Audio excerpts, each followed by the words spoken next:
Hey, boys and girls. I hope you're having a good day. This is the April 22nd Research Club lesson. Today, we are going to learn about vocabulary words. So our learning target today says, I can identify vocabulary words specific to my topic. Now, you have been learning about keywords and bold words since second grade, and we're going to continue to kind of use those words in our lesson here. So that's going to be our learning target today. I can identify vocabulary words specific to my topic, and our topic is penguins. So I wanted to kind of go over a little learning progression here that we've been doing to see what building vocabulary and using vocabulary looks like in third grade. So in second grade, you learned that I know that learning about a topic involves learning some of the words that are used by experts in that topic. I use those words to teach others about the topic. I recognize a whole lot of words in a snap, and I'm always learning more high-frequency words. So for example, if you were learning about bees, you would learn about the word hive, nest, and wings. In third grade, as I read about a topic, I keep track of new words the text is teaching me, the ones that seem the most important, and I use them to teach others about the topic. So if we're reading about bees, the keywords swarm and queen and pollen. An expert and a good researcher uses those technical terms, right? So instead of just the bees were flying, we use swarm. Or instead of just saying the head bee or the head girl bee, you say the queen, right? Good researchers use the technical special vocabulary.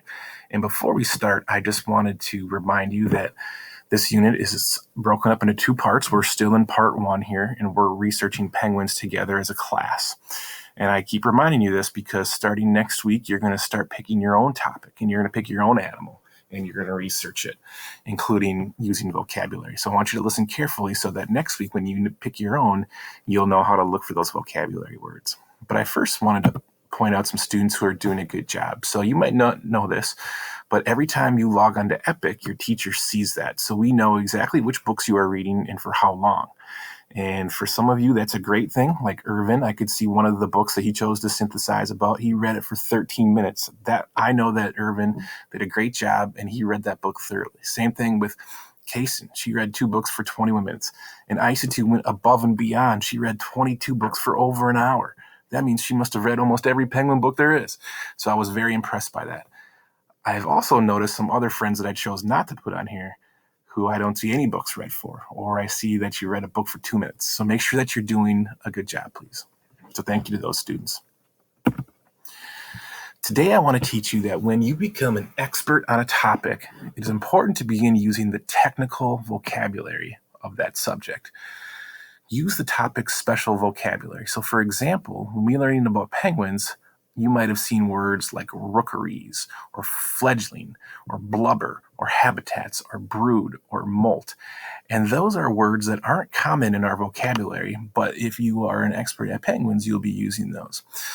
I once had a friend tell me when I was talking to him about soccer, he said, Mr. Sobrasky, you're not really an expert at soccer, are you?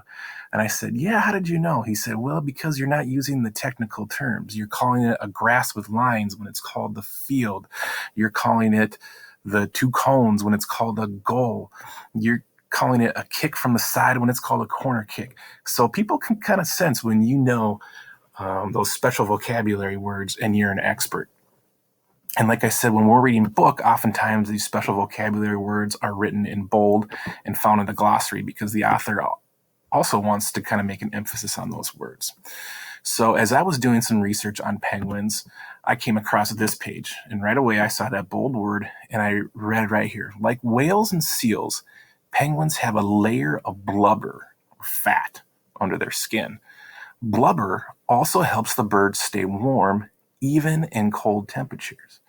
So an amateur person might have said, oh, that's a fat penguin, or that penguin's really fat. Well, the technical term is blubber. And so that would be a good word to remember and use when we teach others about penguins. Here's an example from Pebble Go. Now, as I clicked on all these different tabs up here, all these different subtopics, I came across the one that said fun facts for the emperor penguin. And I saw male emperors balance the egg on their feet. And I saw that that one was highlighted, so that must be an important word.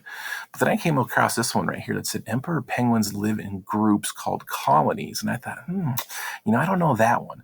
And so what's cool on Pebble Go is that you can actually scroll on top of it and click it.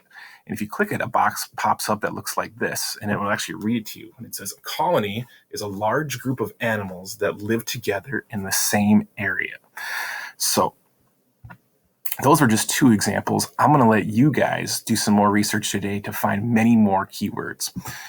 Okay, so here is another example of if you were in the classroom, how I would have you do it. I'd have you open up your notebooks and I'd have you write down as many as you find. Okay, so last year, this student chose whales. Okay, so he wasn't doing penguins, but he was doing whales. And these were all the different keywords and special vocabulary words that he found. And so he wrote down the words that he saw that were special to whales, and he wrote what he thought they meant or what he read in the glossary.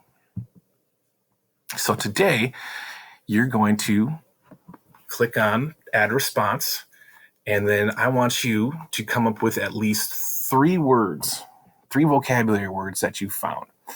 Okay, so penguin vocabulary words I found while researching. So I found colonies, and so I wrote that one right here. Colonies, a large group of animals that live together in the same area. You can't use that one. I want you to pick 3 different ones. Okay, hint. Look for the bold words and look in glossaries. Here's another little word bank that I found too of some very common words. Now, you can use these ones, but remember, you also have to write in the definition. So habitats is a keyword for penguins. Blubber is a keyword for penguins. Rookeries is a special vocabulary word. Camouflage, special vocabulary word. Brood, fledgling, down, and mope. And hey, maybe some of you want to go above and beyond and do them all. That would be great. So I look forward to seeing your responses, boys and girls, and feel free to type any questions you might have. Thank you.